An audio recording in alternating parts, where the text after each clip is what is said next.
দুনিয়াতে যারা অর্থনৈতিক কষ্টে অভাবে আছে, ধনীদেরকে দেখলে মন ছোট করে, আফসোস করে। হাসরের ময়দানে চিত্র হবে ঠিক উল্টা। ধনীরা গরিবদেরকে দেখে আফসোস করবে, কেন যে আমি গরিব হলাম না, কেন যে আমি অর্থের ভিখারি হলাম না, কেন যে আমার সম্পত্তি না থাকতো, এটাই ভালো হতো। জগৎ জিজ্ঞেস করে কেন? কই দেখ, কোম্পানির মালিক এখনো হিসাব দিচ্ছে, দারোয়ান হিসাব দিয়ে 500 বছর আগে আল্লাহর রহমত নিয়ে জান্নাতে চলে গেছে। দুনিয়াতে ধনীরা খুশি, হাসরের ময়দানে গরিবরা খুশি।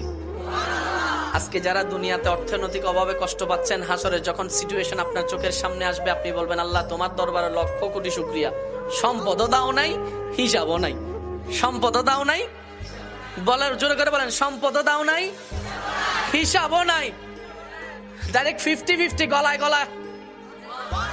যদ্দূর দরকার ছিল সে দূরে দিয়েছ, যদ্দূর দরকার ছিল ততটুকুই দিয়েছ।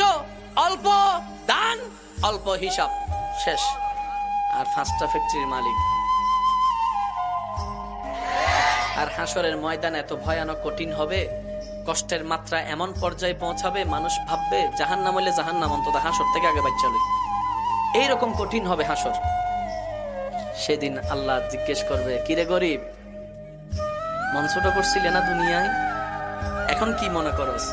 গরিবটা সেদিন রবের দরবারে সিজদায় পড়ে বলবে, আল্লাহ তোমার দরবারে লক্ষ কোটি শুকরিয়া, তখন বুঝি নাই, এখন বুঝছি তুমি কত দয়া করছো, কত দয়া করছো, কত দয়া করছো।